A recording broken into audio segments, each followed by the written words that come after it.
దేశవ్యాప్తంగా జగన్ గారి గురించి ఒక చర్చ అయితే జరుగుతుందండి. దేశవ్యాప్తంగా జరిగే ఆ చర్చ ఏంటంటే, జగన్మోహన్ రెడ్డి గారు రాహుల్ గాంధీ గారు కలుస్తారా, ఆంధ్రప్రదేశ్లో అలయన్స్గా ఏర్పడతారా ఏర్పడరా, దీని మీద పెద్ద చర్చ అయితే జరుగుతుంది. కానీ జగన్ గారిని బాగా స్టడీ చేస్తే అర్థమయ్యేది ఏంటంటే, జగన్ గారు అసలు ఎవరిని లెక్క చేయడేమో అనే విషయం అయితే కనుక తేటతెల్లం అవుతుంది. ఏంటి, ఎవరిని లెక్క చేయకపోవడం ఏంటి, ఏ విషయంలో లెక్క చేయడు అనే వివరాలు తెలియజేసుకునే ముందు ఫస్ట్ దగ్గర లైక్ చేయండి. లైక్ చేస్తే నాకు మోటివేషన్గా ఉంటుంది, ఎక్కువ మందికి ఇన్ఫర్మేషన్ షేర్ అవుతుంది. ఎక్కువ మందికి ఇన్ఫర్మేషన్ షేర్ చేసిన బాధ్యత మీదే, లైక్ చేసిన బాధ్యత మీదే. అంతేకాదు కొత్తగా మన ఛానల్ చూస్తే పక్కాగా సబ్స్క్రైబ్ చేయండి. మీ అమూల్యమైన అభిప్రాయాన్ని కామెంట్ రూపంలో తెలియజేయండి. ఎందుకని జగన్ గారు ఎవరిని లెక్క చేయడన్నానంటే, అంటే ప్రజల విషయంలో ఎంత దాకా వెళ్ళిపోతాడు ఆయన, అదైతే చెప్పగలను నేను. ఎందుకంటే చూసాం కదా, గత 5 ఏళ్ల పరిపాలనలో ఓన్లీ సంక్షేమ పథకాలు, అభివృద్ధి తప్ప, అదే రాజకీయ ఎజెండా తప్ప మిగిలినవి ఏమీ పట్టించుకోవాలా, ఎవరిని పట్టించుకోవాలా. అదే తప్పైందని కింది స్థాయి ఎమ్మెల్యేలు కానీ నాయకులు కానీ జగన్ గారిని ఎప్పటికీ అంటుంటారు.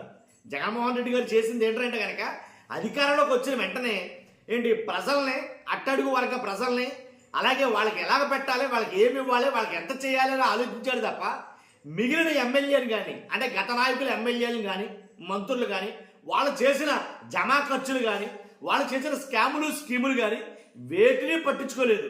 డైరెక్ట్ దిగటం ఏదైతే అవసరమో సంక్షేమ పథకాలు అలాగే అభివృద్ధి, దాని మీద దృష్టి కేంద్రీకరించాడు. కాబట్టి జగన్ దేన్ని లెక్క చేయడు, ఎవరిని లెక్క చేయడు అని ఎప్పటికీ వైసీపీ నాయకులు అంటా ఉంటారు. ఆలోచిస్తే నాకు అదే నిజమనిపించింది. ఎందుకంటే చాలా ముప్పు తిప్పలు పెట్టేసి ఉంటారు మా వాళ్ళకి కాదు. కాంగ్రెస్ ప్రభుత్వం జగన్మోహన్ రెడ్డి మీద 37 ఛార్జ్ షీట్లు అయితే కనుక వేయడం జరిగింది. కానీ ఎన్ని కేసులు, ఎన్ని నెలల జైల్లో పెట్టారో తెలుసు మనకి. కాబట్టి అలాంటి సోనియా గాంధీ గారు ఆవిడ మాట్లాడిన మాట ఏంటంటే, ఉండిపో మా పార్టీలో, మంత్రి పదవి ఇస్తాం, అలా ఎలాగని చాలా ఆశలు చూపించినా సరే లేదు. మా నాన్నగారిని నమ్మి చాలా మంది చనిపోయారు, మా నాన్నగారి వల్ల ఆయన మీద ఉండే ప్రేమతోటి చాలా మంది చనిపోయారు. కాబట్టి నేను వెళ్ళాలి, వాళ్ళని ఓదార్చాలి, ఖచ్చితంగా నేను ప్రజల్లోకి వెళ్తా, ప్రజల్లోకి వెళ్ళడం కుదరదంటే కాదు నేను వెళ్తా అన్నాడు. తెగేసి చెప్పాడు, లెక్క చేయకపోతే మా మాట నువ్వు లెక్క చేయవని చెప్పేసి ఎంత కాడికి తెగించారో చాలా మందికి తెలుసు. కాబట్టి కాంగ్రెస్ ప్రభుత్వం జగన్మోహన్ రెడ్డి గారి మీద పెట్టినటువంటి కేసులు కాంగ్రెస్ వాళ్ళ చరిత్రలో ఎవరి మీద పెట్టుండ్రేమో అన్ని కేసులు అయితే బనాయించారు. అయినా కానీ సోనియా గాంధీ గారిని కూడా లెక్క చేయాల, లేచి వచ్చేసాడు అక్కడి నుంచి.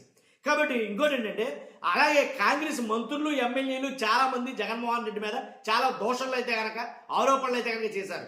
వాటిలో వేటిని లెక్క చేయాల, వచ్చేసాడు అంతే. కాబట్టి తర్వాత ఆ ఏపీలో చూసుకుంటే కనుక కూటమి ప్రభుత్వం ఒక్కడిని ఎదిరించడం కోసం, వాస్తవంగా ఒక్కడిని ఎదిరించడం కోసం ముగ్గురు తలపడ్డారు.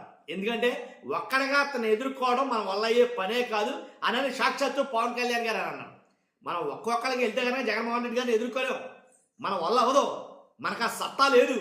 కాబట్టి ఖచ్చితంగా కలిసే వెళ్ళాలా అని అయితే కనుక పవన్ కళ్యాణ్ గారు ఆయన నోట్లని చెప్పిన మాట అనమాట.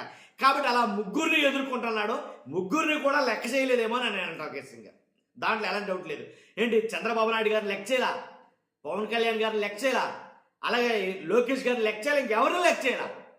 అలాగే అంతేకాదు, చాలామంది ఏమనుకున్నారంటే బీజేపీ మోదీ గారికి జగన్ గారికి సన్నిహిత సంబంధాలు ఉన్నాయి, సత్సంబంధాలు ఉన్నాయి అని అంటారు. ఎంతవరకు ఉండాలి అంతవరకు ఉన్నాడు జగన్మోహన్ రెడ్డి గారు, అంతగా మించి ఉండడు, దాంట్లో ఎలాంటి డౌట్ లేదు. అవసరమైతే మోదీ గారిని కూడా లెక్క చేయలేదు కొన్ని సందర్భాల్లో, కొన్ని సంఘటనల్లో. మీరు అబ్జర్వ్ చేస్తే కనుక మీకు అర్థమైపోద్ది, గతం ఒకసారి పరిశీలిస్తే కనుక. కాబట్టి అలాంటప్పుడు రాహుల్ గాంధీ గారితో పొత్తు పెట్టుకుంటాడు అని అనుకోవడం తప్పే, పొరపాటే. ఎందుకంటే పొత్తు పెట్టుకుంటాడో లేదో మన ఆల్రెడీ రీసెంట్గా ఒక ప్రెస్ మీట్లో అది చెప్పేశాడు.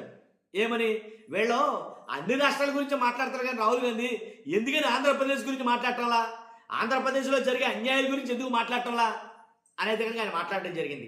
కానీ ఆంధ్రప్రదేశ్లో కూడా ఎలా ఓట్లు చోరీ అయ్యి అన్నారు కదా, ఆంధ్రప్రదేశ్లో కూడా ఎలక్షన్ ఫ్రాడ్ జరిగింది కదా, మరి ఆంధ్రప్రదేశ్ గురించి ఎందుకు ప్రస్తావించలేదు అనేది ఆయన మాట్లాడడం జరిగింది. కాబట్టి రాహుల్ గాంధీ గారు వీళ్ళంతా ఎన్ని డ్రామాలో అన్నట్టుగా తెగేసి చెప్పేశాడు.